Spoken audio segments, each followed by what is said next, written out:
In this video, I'll be explaining these words: accomplish, ratification, rhetoric, blunt, and virtue. So these are the different platforms where you can connect with me. And 2 days ago, I uploaded this video जिसमें मैंने बताया था how you can read newspaper and find vocab on your own, और उसको किस तरीके से समझ सकते हैं. तो 30 मिनट का ये वीडियो है. इसको अगर समझेंगे for specially beginners who find news articles difficult to understand, उनके लिए ये वाला वीडियो हेल्पफुल रहेगा. आई लिंक डाउन बिलो, आप वहाँ से देख सकते हैं इस वीडियो को. और एकम्प्लिश का मतलब क्या होता है, रेटिफिकेशन, रिटोरिक, ये सारे चीज़ों को अभी मैं आपको एक्सप्लेन करने जा रही हूँ. सो PDF वगैरह के लिए आप टेलीग्राम चैनल को ज्वाइन कर सकते हैं. And personally if you have any suggestion you can text me here. आप पर्सनल मैसेज कर सकते हैं यहाँ पे इस ID पे, और ये इंग्लिश वाला पेज है जो आप चेकआउट कर सकते हैं. Moving on. So first word is accomplish. Accomplish word मैंने क्यों लिया है, वैसे तो ये वर्ड बहुत ही सिंपल है, नॉर्मल है, but why I have included this word here because there are 2 similar word जिनको प्रोनाउंस करते हैं हम एकम्प्लिस ही बोलते हैं. एकम्प्लिस हल्का सा डिफरेंस आ जाता है. एकम्प्लिश, एकम्प्लिस, यहाँ पे PLIS की जगह CE हो जाता है. एकम्प्लिस मतलब एक होता है वर्ड जो लेकिन उसका मतलब कुछ और होता है. So don't get confused. अगर आपको वर्ड दिखता है एकम्प्लिस जिसका लास्ट में होता है PLISH वाले का मतलब कुछ और होता है. इसका मतलब ये वाले एकम्प्लिश का मतलब क्या है कि कोई टारगेट आपने सेट किया था और आपने उस टारगेट को पूरा कर लिया. कोई गोल सेट किया था, वो गोल पूरा कर लिया. ठीक है. तो टू सक्सेसफुली कंप्लीट और अचीव अ टास्क, गोल और ऑब्जेक्टिव. सो इसको बोला जाता है एकम्प्लिश, यानी कि आपने किसी चीज़ को एकम्प्लिश कर लिया, पूरा कर लिया. For example, after years of hard work and dedication Sara was able to accomplish her dream of becoming a published author. बोला जा रहा है कि after years of hard work and dedication, यानी काफ़ी सालों के हार्ड वर्क और डेडिकेशन. डेडिकेशन मीन्स किसी चीज़ में जब आप खो जाते हो दिल से, यानी आप उस चीज़ के लिए डेडिकेटेड हो. तो काफ़ी सारे हार्ड वर्किंग ईयर्स के बाद एंड डेडिकेशन के बाद सारा एक औरत है, सारा एक वुमेन है, उनकी बात हो रही है. Sara was able to accomplish her dream. Sara अपने ड्रीम को एकम्प्लिश कर पाई, यानी अटेन कर पाई, पूरा कर पाई. और ड्रीम क्या था, of becoming a published author. वो एक पब्लिश्ड ऑथर बनना चाहती थी और वो बन भी गई. So this was your first word accomplish, which means to achieve a task, goal और एनी काइंड ऑफ ऑब्जेक्टिव. और ये कुछ सिनोनिम्स है एकम्प्लिश के लिए ही, जैसे कि अचीव, किसी चीज़ को अचीव कर लेना, कंप्लीट कर लेना, फुलफ़िल कर लेना, अटेन कर लेना. बोलते ना कोई प्लान है, you need to make a plan and then successfully execute it. तो वो कोई प्लान को जब आप एग्जीक्यूट करने में सक्षम रहते हैं, एग्जीक्यूट कर ले जाते हैं, यानी कि आप उस प्लान को एकम्प्लिश कर लेते हैं. तो ये कुछ सिनोनिम्स हैं. ये मैंने ऐसी रेफरेंस के लिए इंक्लूड किया है. You don't need to learn these words. वैसे तो ये वाला सिनोनिम्स इजी है, इसमें याद करने जैसा कुछ नहीं है, but if you find this one difficult don't learn it.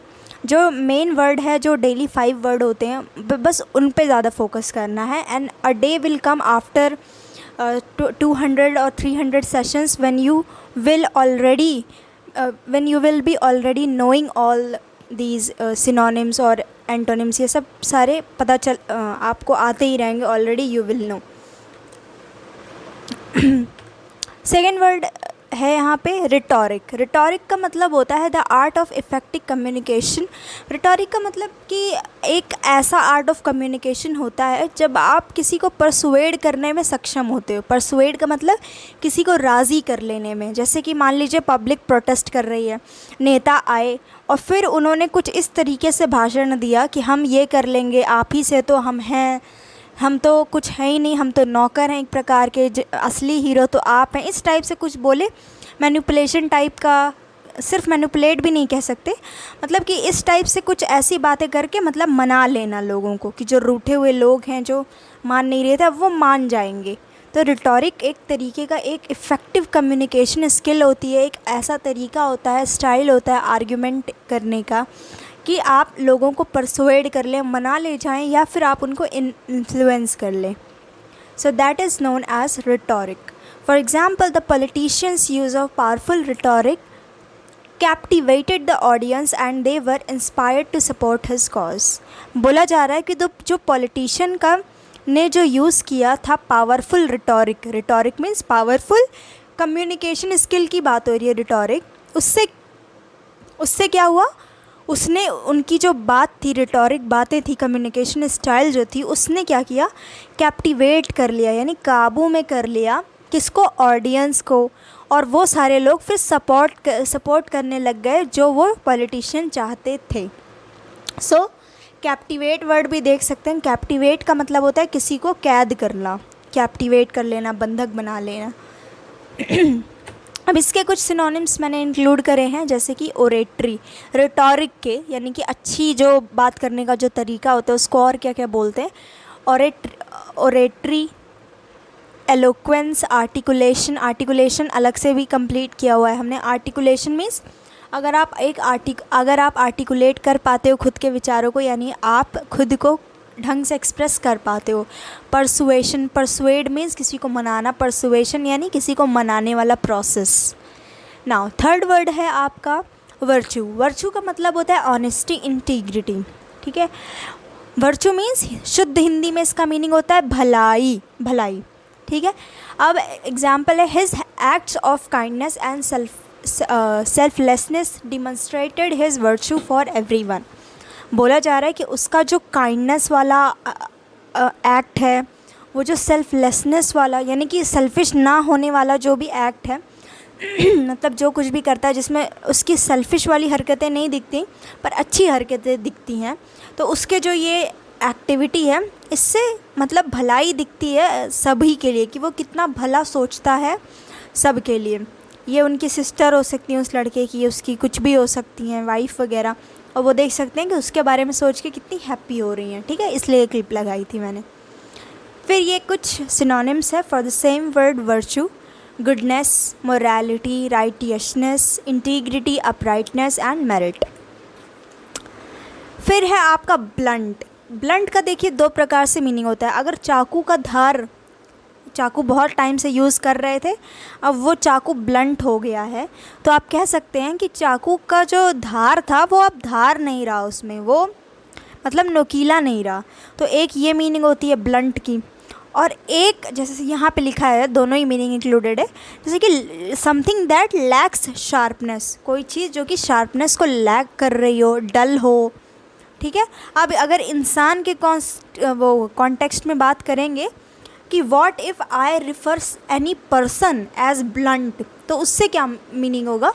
सो इसका मतलब ये है कि वो इंसान बहुत ही ज़्यादा स्ट्रेट फॉरवर्ड है, यानी कि मुंह पे जो बात बोल दे, जो मुंहफट हो, जैसे कि उर्फ़ी जावेद, ठीक है। तो वो क्या है, स्ट्रेट फॉरवर्ड है। राखी सावंत स्ट्रेट फॉरवर्ड है। It can describe a physical object और पर्सनस कम्युनिकेशन स्टाइल। अगर आप किसी ऑब्जेक्ट को डिफ़ाइन कर रहे हैं एज ब्लंट, तब आप वही धार वाली बात कर रहे हैं कि अब शार्प नहीं रहा, the knife is no more sharp. And if you are talking about any person, that means you are focusing on his और हर कम्युनिकेशन स्टाइल, कि अगर वो इंसान स्ट्रेट फॉरवर्ड है या नहीं है। तो कोई इंसान ब्लंट है यानी वो स्ट्रेट फॉरवर्ड है। So for example, the knife had a blunt blade, वही कि नाइफ के पास, नाइफ का जो ब्लेड था वो ब्लंट था, making it difficult to cut through tough vegetables. बोला जा रहा है कि ब्लेड जो था वो ब्लंट था, और इससे क्या हो रहा था, डिफ़िकल्ट हो रहा था, वो ब्लेड बड़ा डिफ़िकल्टी दे रहा था कट करने में टफ़ वेजिटेबल्स को, जैसे कि खीरा हो गया, लौकी हो गया, कद्दू हो गया। तो ब्लंट जो ब्लेड होगा नाइफ़ का, उससे केक तो कट जाएगा आसानी से, बट जो टफ़ वेजिटेबल्स होते हैं, जो भी जितने भी प्रकार के हो गए, लौकी, तर्रोई और जो भी होते हैं, नेनुआ वगैरह जो भी, तो ये सब क्या है कि उसमें मेहनत लगेगी। करेला भी हो गया, तो ब्लंट है ब्लेड, तो फिर काटने में दिक्कत आएंगी। अब इसी से रिलेटेड कुछ ये वर्ड हैं, जैसे कि अनशार्पेंड, कोई चीज़ जो कि शार्प नहीं है।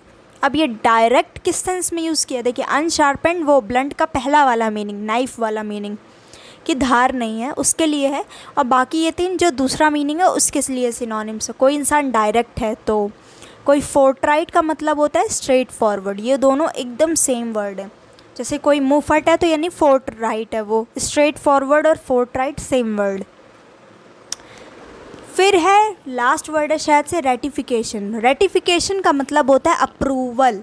अगर आप किसी चीज़ को कंफर्मेशन दे रहे हो तो यानी आप उस चीज़ को रेटिफाई कर रहे हो, रेटिफिकेशन उसी को बोलते हैं। तो फॉर्मल अप्रूवल या एक्सेप्टेंस किसी डिसीजन का, एक्शन का और agreement often through an official process और वोट। अगर किसी चीज़ को अप्रूव करना है, कोई ऑफिशियल कुछ भी है और उसको अगर अप्रूव करना है तो वो जो ऑफिशियल जो प्रोसेस होता है उसको फॉलो करते हैं अगर खास कर, then you tend to say ratification that this law was ratified by this and that. तो रेटिफिकेशन तब आता है। For example the ratification of the new constitution required the majority of the citizens to vote in favor of it, ensuring that it became the supreme law of the land। बोला जा रहा है कि the ratification यानी कि the confirmation of the new constitution, नया constitution को approve कर दिया जाए, एक्सेप्ट कर लिया जाए। इस चीज़ के लिए क्या ज़रूरत था कि it was required the majority of the citizens to vote. Majority of citizens इस बात पर वोट करें कि yes we are in favour of this constitution, we want to follow और वी वांट अ बुक जिसमें सब कुछ लिखा हुआ हो। तो अगर सिटीजन्स वोट करेंगे तभी ये इंश्योर हो पाएगा, गारंटी हो पाएगी कि ये supreme law of the land बन जाए, यानी कि कॉन्स्टिट्यूशन ही हमारा supreme law of the land बन जाए। ये बुक मैंने इंक्लूड की है क्योंकि मतलब कि एज अ होल, मतलब जितने भी स्टूडेंट हैं सारे स्टूडेंट क्या करते हैं, ये बुक को पढ़ते हैं to understand the constitution of India कि कैसे बना था वगैरह वगैरह। तो इसलिए मैंने ये इंडियन पॉलिटी बुक लगाई है। फिर इससे रिलेटेड कुछ सिनोनिम्स। अप्रूवल, किसी चीज़ को अप्रूवल है। एंडोर्समेंट, एंडोर्समेंट का मतलब एक तो जो सुन रखा होगा विज्ञापन, यानी किसी चीज़ को अगर मान लीजिए मैं किसी बुक को अगर मतलब विज्ञापन कर रही हूँ कि एडवर्टाइज़ कर रही हूँ कि ये बुक बहुत अच्छी है, आप इसको इंग्लिश के लिए पढ़ सकते हैं मान लीजिए, तो मैं उस बुक का एंडोर्समेंट कर रही हूँ। और एंडोर्समेंट इंसान किस चीज़ का करता है, जिस चीज़ से वो अग्री करता है कि yes I have also used it, now you can, if you want you can also use this book. तो एंडोर्समेंट ऐसे होता है। इसलिए एंडोर्समेंट का मतलब क्या है कि आपको भी कन्फर्मेशन है। वैलिडेशन, सैंक्शन, कन्फर्मेशन, ये सारे ही उसके रेटिफिकेशन के सिनोनिम्स हैं। तो दैट्स इट। एक बार फिर से स्टार्टिंग में जाके रिवाइज़ कर लेंगे। सो फर्स्ट वर्ड था आपका अकॉम्प्लिश, यानी किसी चीज़ को, टारगेट को अचीव कर लेना। Ratification means conformation. रिटोरिक का मतलब होता है आप परसुएसिव तरीके का बात की मना लिया जाए। ब्लंट का मतलब चाकू वाला, अगर उसका ब्लेड अगर धुंधला हो गया, शार्प नहीं है, तो वो क्या हो जाएगा, ब्लंट है। या कोई इंसान बहुत ही ज़्यादा फोर्ट राइट है या फिर स्ट्रेट फॉरवर्ड है, then you can say blunt. And virtue means भलाई, इसी में तुम्हारी भलाई है, वर्चू, तो ये हो जाएगा वर्चू। सो ये वीडियो का लिंक मैं दे दूँगी, इसको ज़रूर से देख लेना if you want to know how you can pick vocab on your own while reading newspaper or any article online.